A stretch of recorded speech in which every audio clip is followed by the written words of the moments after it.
Man, it's just a beautiful day here.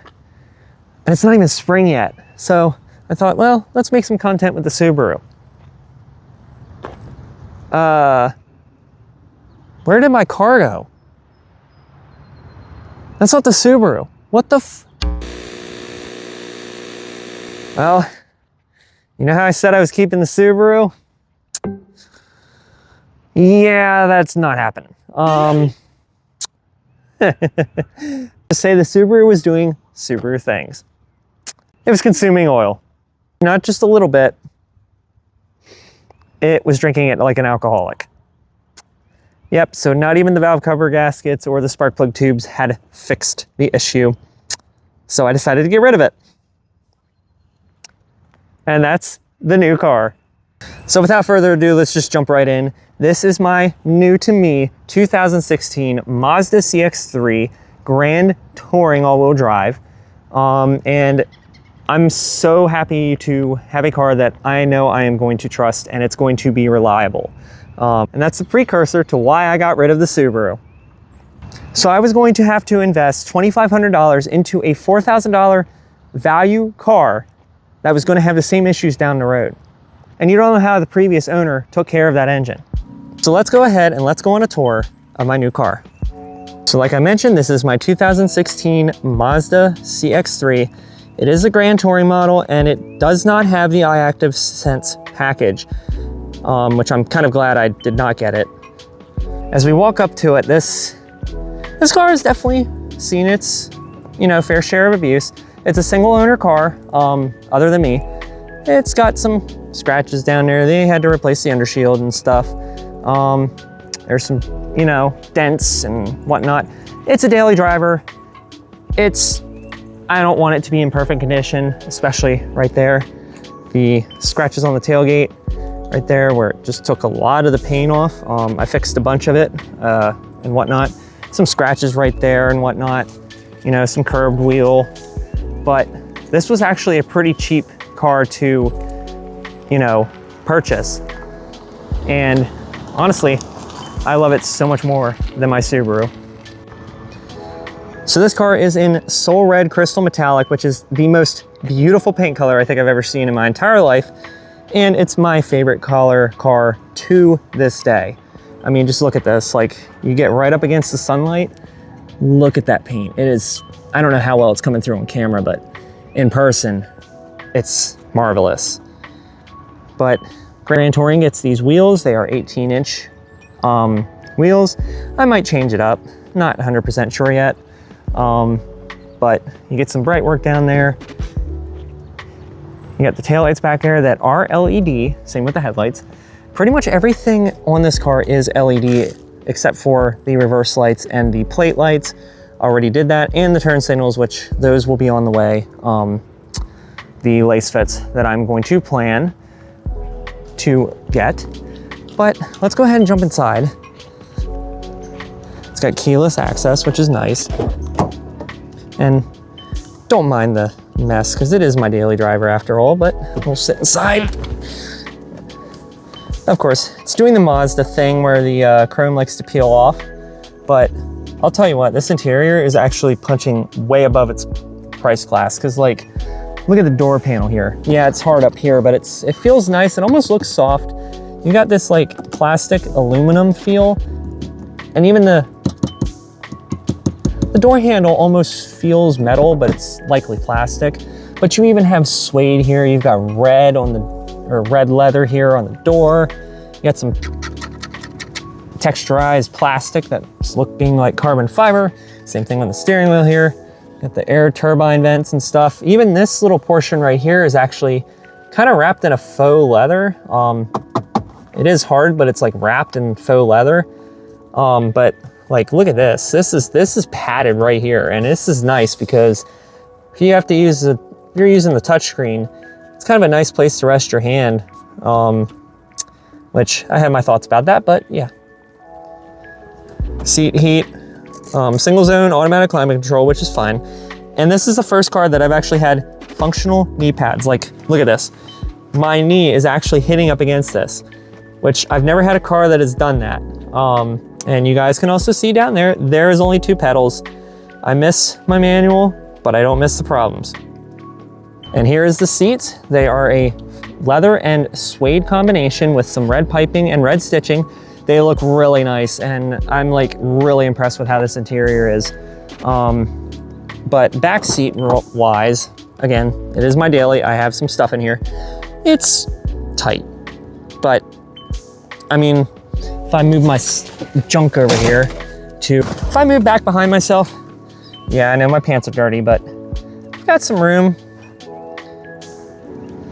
I don't have headroom unless I kind of sit back a little bit or I like take my hat off, but like, I don't carry too many people in the back here, so it's not a big deal for me.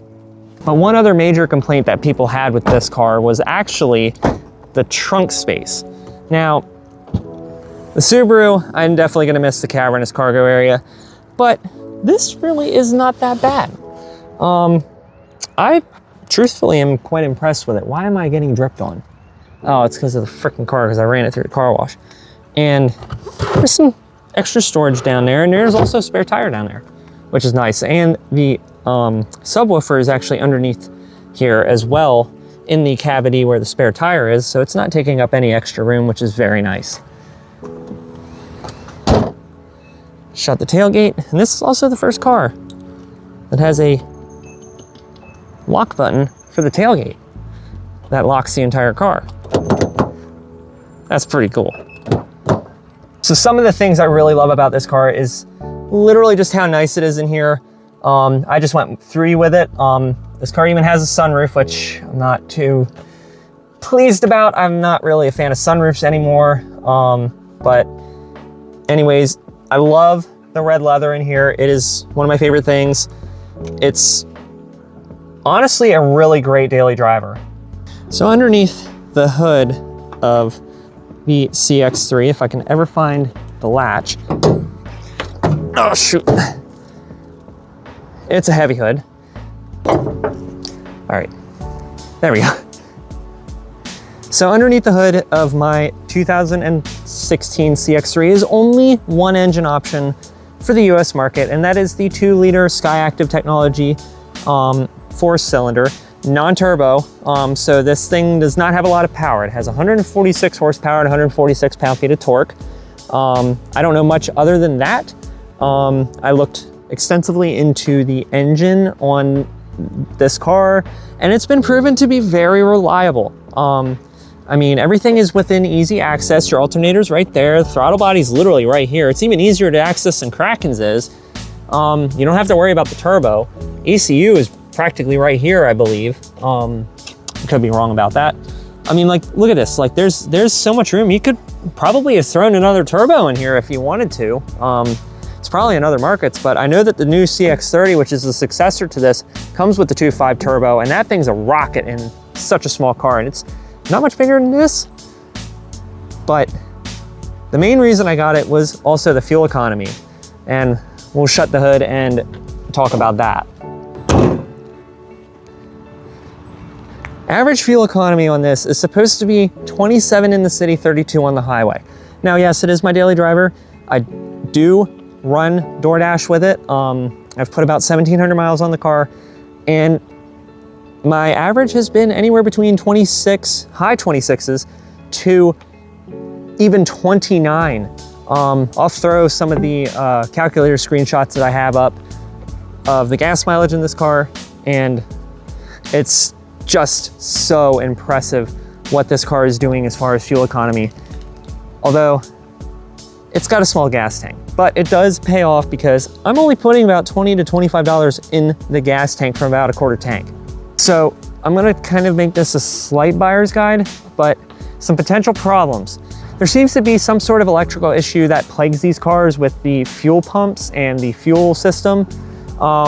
They like to stall out anywhere between an 1/8 to a quarter tank, so I've mostly just been filling it a quarter tank. I've been slowly trying to get more comfortable with dwindling it down some more, because I can fix this car if I need to. The parts aren't really that expensive. They're much less than Krack'N, because Krack'N's a much newer car and a much more high-strung car. This is a lot more simple and easier to maintain, but I don't know of really any other issues that these cars have.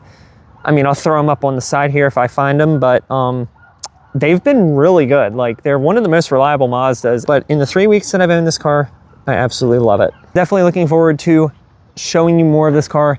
And in the eventual future, I will be doing a review on this car, and I will also be bringing the reviews back. I'm working very hard to get that. It's taking a long time, yes.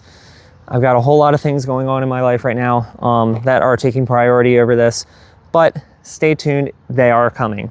And I've got lots of big content coming and many vlogs to come. I'm gonna try to be a little more proactive uploading, but you know what? I think I'm gonna end it off with what I named this car is I'm getting attacked by gnats.